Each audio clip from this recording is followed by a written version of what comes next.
Bom dia, queridos alunos do sexto ano. Estamos dando início hoje à nossa aula referente a numeral na página 74 do livro de vocês. Vamos conhecer a definição dele. Bom, as palavras que expressam ideias de quantidade ou de posição numa sequência recebem o nome de numeral. Vamos conhecer as classificações dele. Por exemplo, existe os cardinal, ordinal, multiplicativo e fracional, ou fracionário. Então, existem 4 tipos de classificações: cardinal, ordinal, multiplicativo e fracionário. Classificação deles.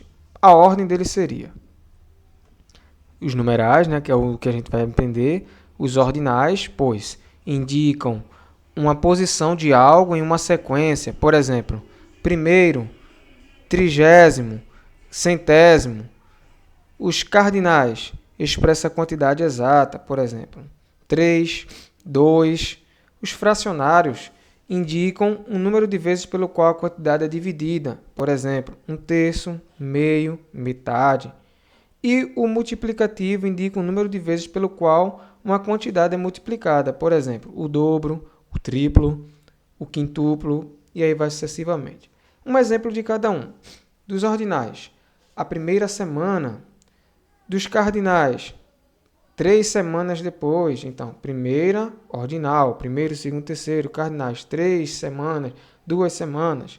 Os fracionários, 1/4 das publicações foram lançadas no edital. 1/4, fração. E o multiplicativo, o dobro de semanas saíram os editais do concurso público. Então, são os exemplos que nós temos aí de multiplicativo e fracionário.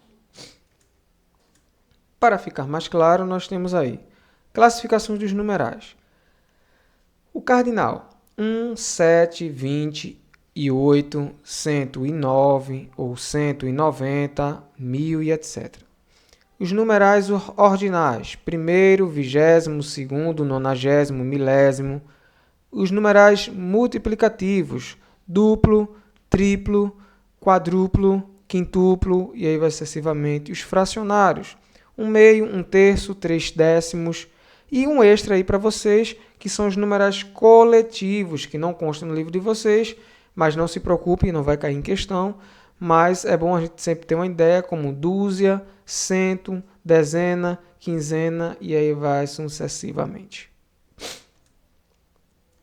Bom, vamos ver um trecho do texto, que tem no livro de vocês, que fala da revista Época, que diz assim: em 10 anos, blog Viajologia leva leitores a descobrir mais de 70 países. Dentre as 650 matérias publicadas durante a década, saiba quais foram os destinos que mais bombaram.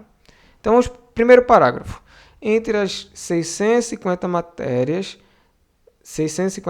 publicadas durante a década, saiba quantas foram destinos que mais bombaram. Então, 650, numeral, no caso, representando o cardinal.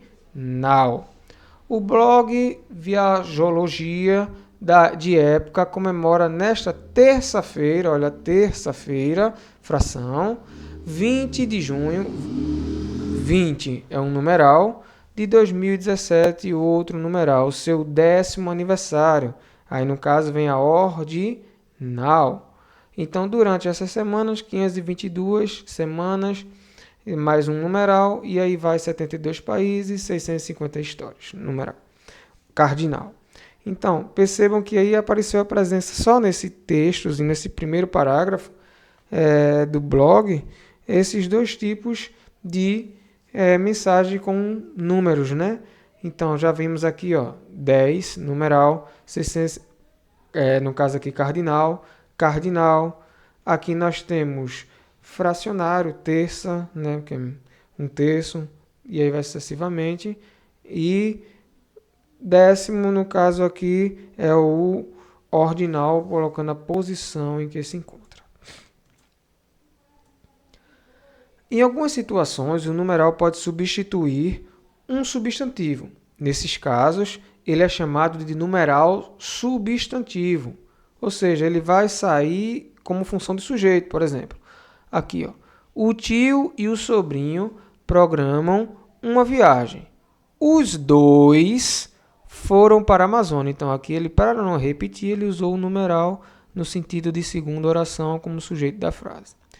Quando o numeral acompanha um substantivo, ele recebe o nome de numeral adjetivo. Por exemplo, a garota, substantivo, foi a primeira sobrinha. Então, a garota, o texto referente, o sujeito da frase, foi a primeira sobrinha. Então, ela é a primeira que dá a ordem da questão. No caso aqui, ordinal, a sobrinha a acompanhar o tio em uma viagem. Então, a ordem de acompanhar a tia, o tio numa viagem. Bom, gente, espero que essas dúvidas tenham sido explicadas para vocês, né? E ao assunto também tenha sido dado de forma coerente. No livro de vocês de língua portuguesa, o exercício das páginas será páginas 74 e 75, que é um resumo também disso que nós acabamos de explicar sobre numeral. Espero que tenham gostado da aula. Boa aula para todos vocês e um excelente dia para todos, pois é comum que nós possamos estar cada dia mais inteirados em assuntos, pois logo logo chegará o nosso simulado e aí temos que estar por dentro dos conhecimentos adquiridos. Bom, gente, até a próxima aula. Beijos para todos vocês. Fique com Deus. Responda os exercícios e envie as fotos para mim. Beijos e abraços do professor Silvio Cavalcante.